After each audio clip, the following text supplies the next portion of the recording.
and welcome back for another episode of Reasons for Leaving. I am your host and Renaissance man, Dale Robbins. Our audience is growing, and I thank you for listening and telling others about the show. One of the easiest ways to spread the word is by going to the website www.reasonsforleaving.com and sharing the link with a friend. And now for the news. March 12th, 2021. Washington, D.C. The White House announced that a new round of economic stimulus payments could post to citizens' bank accounts within days of the announcement. We're not worthy! We're not worthy! Frankfort, Kentucky. The Kentucky State Senate passed a bill that would make anyone who, quote, accost, insults, taunts, or challenges a law enforcement officer with offensive or derisive words, or by gestures or other physical contact that would have a direct tendency to provoke a violent response, subject to criminal prosecution. Lobbyists for the police union state the bill was necessary because people were being mean old poopy heads. Restaurant, retail, and other workers who face the general public had this to say: "You're new here, aren't you?" And lastly, Oprah Winfrey sold the rights to her interview with Prince Harry and Duchess Meghan to CBS for at least $7 million. It is estimated 17 million people watched the interview. The following is an excerpt summarizing the interview. Mommy! I've got a dirty thumb. And the response from the palace. Ah! What's their heads?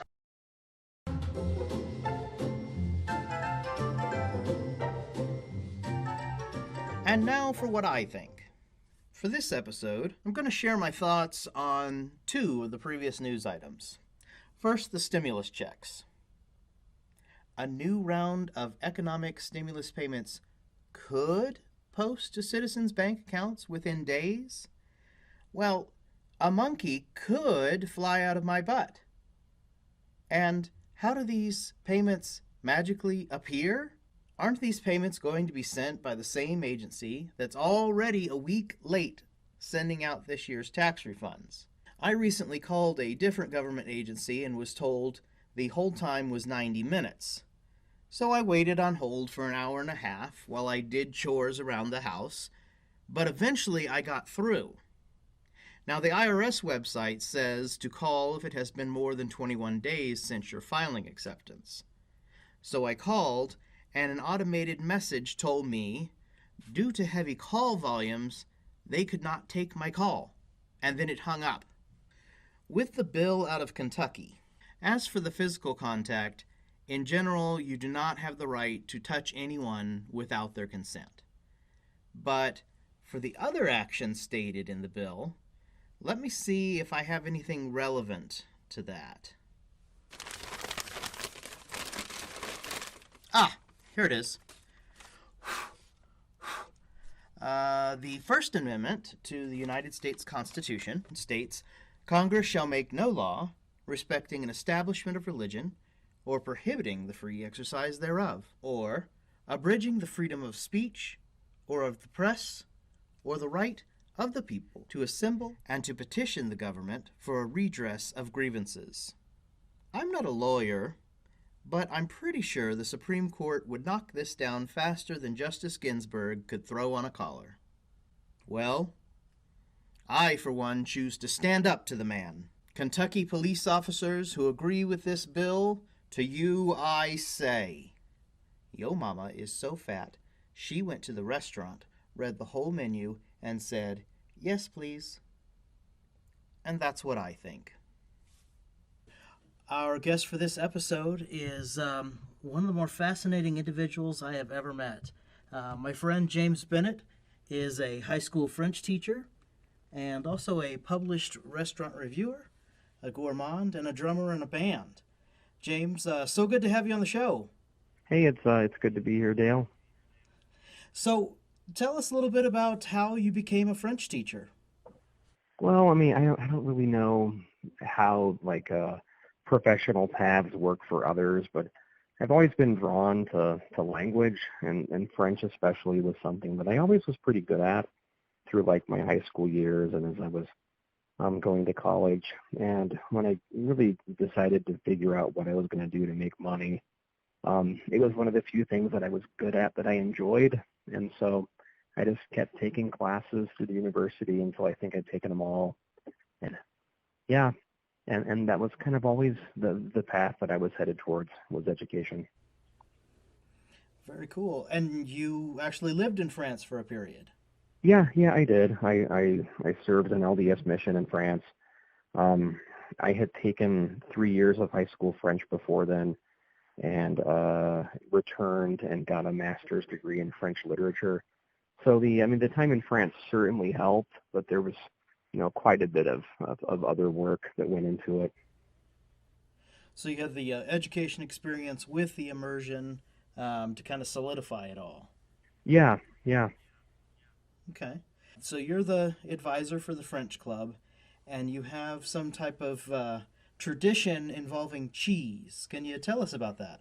Yeah, so I work at a school on the west side, and not many people really have delved into just the vast varieties of cheese that the French have. And it's always been one of the more eye-opening experience for students who, where their entire palette of cheese is cheddar and like, whatever's on pizza and maybe pepper jack if their parents are kind of fancy. And so to show them even, cheese that doesn't look like what they're used to, like a nice round cheese, when you cut it, it looks like Elmer's glue on the inside. It's always just a fun experience to see students experience that for the first time. And so, there's always been some money set aside for buying cheese. And we're lucky in Salt Lake to have access to some pretty good stuff. And so usually around November, we didn't do it this year because of COVID, but locally through Trader Joe's, you can pick up a Camembert variety by a company called Rustique. It's really, really potent. It's the only time of year you can find it, and so that's usually been the deciding point to when it's going to be, when I can find that specific cheese. But it's always a good time.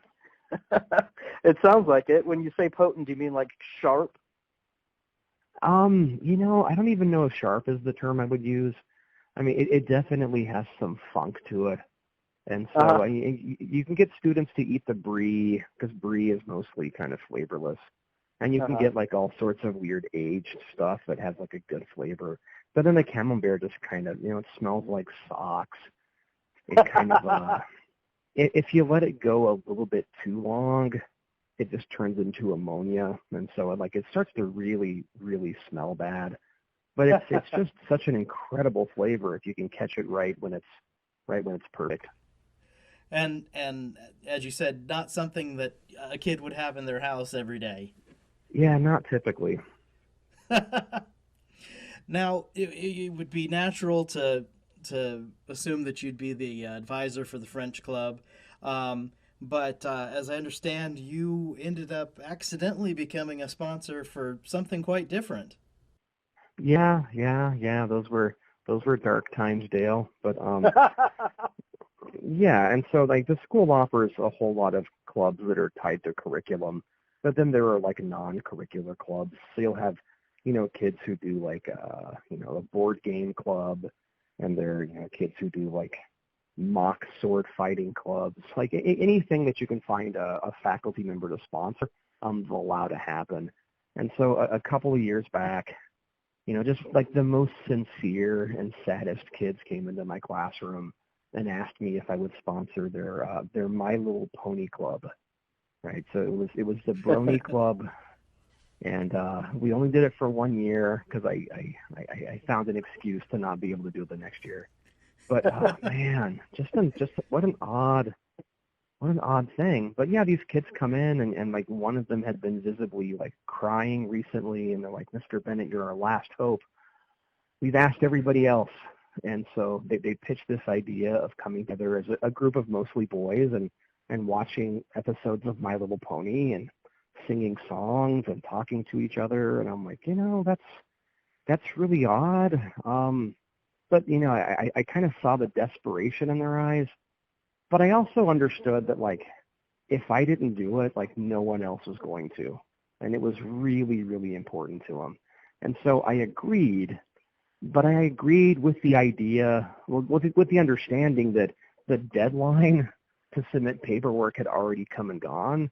And so I thought that maybe I could get some points with them by saying, yeah, let's do it. But then when they turned in the paperwork, it was going to be like denied because they had already missed the cutoff point by several weeks. And some stupid administrator, decided to go ahead and honor it. And so I had agreed to it thinking it wouldn't happen, but then it ended up happening. Oh, wow. That's And they awesome. wanted to meet, I mean, because my French club meets once a month, and they wanted to meet every single week. And I'm like, we can't meet every week. And so I think I told them every other week was what we negotiated, but they would forget which week they had met, so they would always show up on Wednesdays. And they would even meet after school in front of my classroom just in case I'd let them in. I mean, they would have met every single day if I'd let them. Wow, that's commitment. Yeah, it certainly is something. Now, I remember I was actually substituting at your school for one of those meetings, and you invited me to come, and it was a unique experience. Seeing these teenage boys, they went out. They had food. There was cartoons showing on the screen. They had coloring pages. It was quite quite a sight. But I imagine you might have saved some of their lives by having that after school club. Yeah, I often say that if it weren't for me, they probably would have just walked into traffic. And so it's good that they had a place for it.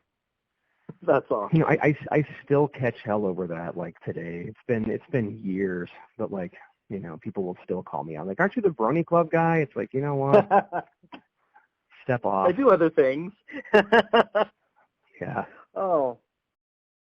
So, James, you've put a lot of education and time into your profession.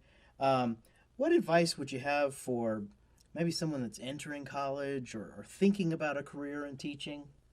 I mean, it's a much different career even today than it was when I got into the profession. I've been at the high school level for 10 years. I did a little bit of community college teaching before that. But it's completely different today. It's a lot more technology based. That probably needs to be a larger part of what aspiring teachers get into, is being comfortable with the ever fastly changing technologies. I mean, it's still a pretty good profession though. I mean, the pay isn't great, but it's not terrible. You do typically have, evenings and weekends free, any holidays. Summers are great if you can make it work. And so like a lot of those benefits kind of, overshadow some of the more difficulties. But it's not an easy profession. I mean, you got to have a thick skin. You have to not take things personally. You got to understand sometimes that like maybe it's not worth fighting the 13-year-old over something because it's not really that big of a deal. And maybe they're not quite ready to learn the life lesson that you're trying to teach them anyway. So if you're able to navigate those waters, if you're able to not take things personally, if you're able to understand you're not going to be, a funding priority for the local legislature, and that when things go wrong in society, some of your neighbors are going to blame you. If you can get past all of that, it can be a really good profession if there's something that you really love, that you're trying to show its value and beauty to other people. Well, that's great. And I can imagine that passion is picked up by the students. And I substituted for your class a few times, and I could see the excitement in the students for the subject. Yeah, I mean, you've also got to understand that like there'll be things that are really important to you that your students just aren't going to care about. Doesn't matter how hard you try to make them, see the brilliance of a poet that you think is cool, or a specific story or a grammar point. And there are things that like just absolutely fascinate me that, if I took any of this personally, I would hate every one of my students for not, loving it at a level that I do. And so, Right. I mean, even like the kids that you think are on your side, like they're not always going to, see eye to eye with you on stuff, and you just got to be able to let that go. Yeah. Well, in teenage years, a turbulent time in general, and Yeah, of course. but at least they're getting that exposure to something new, and that's pretty exciting. Well, James, it was great having you on the show, and later in this episode, I'm going to talk a little bit about my limited experience as a substitute teacher, but really I have just a profound appreciation for educators that do this full time. So thanks for joining us today and for all that you do for your students and for the community. Thank you, Dale.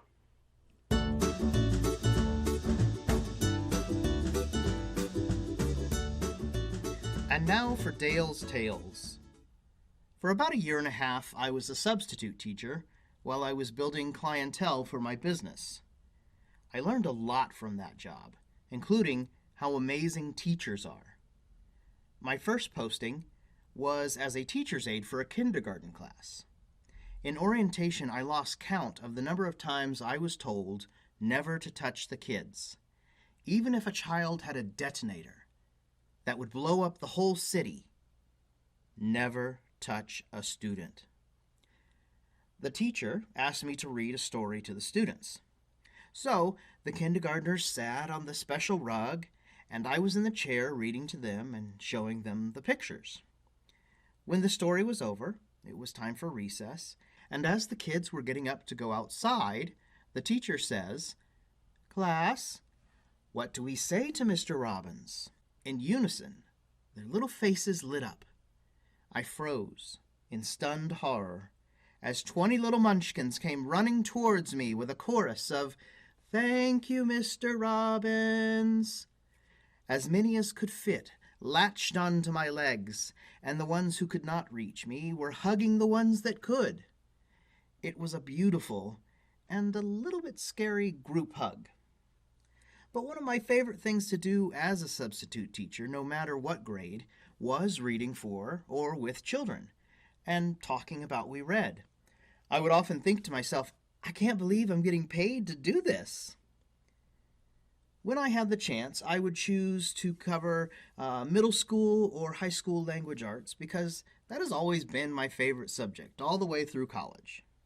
Also, 6th grade was a good balance for my style and personality and the students' level of comprehension, maturity, and receptiveness. I had a great 6th grade class for a week one time. One of the things they were working on was graphing. We would plot coordinates on a graph, my graph was on the screen, and they would do theirs on the paper. I introduced them to a song I learned as a kid from a segment on the Pee Wee Herman Show. He would jump around on an animated screen with floating dots and jump from dot to dot. Each time he reached a new dot, a line was drawn connecting the previous dot. And he would sing, Connect the dots, la la la la la. Connect the dots, la la la la. So we did this as a class all week and sang, Connect the dots, la la la la. Connect the dots, la la la la. every time we graphed. I wonder if their teacher ended up hating me. I was an aide for a special ed class once and met a sweet little guy who would randomly say, "Pizza," about every 5 minutes or so. And more than once he told me about his dog named Lucky, who, as it turns out, wasn't very lucky because the dog got hit by a car. There was a class I taught one day that, for whatever reason, we didn't have access to the computers.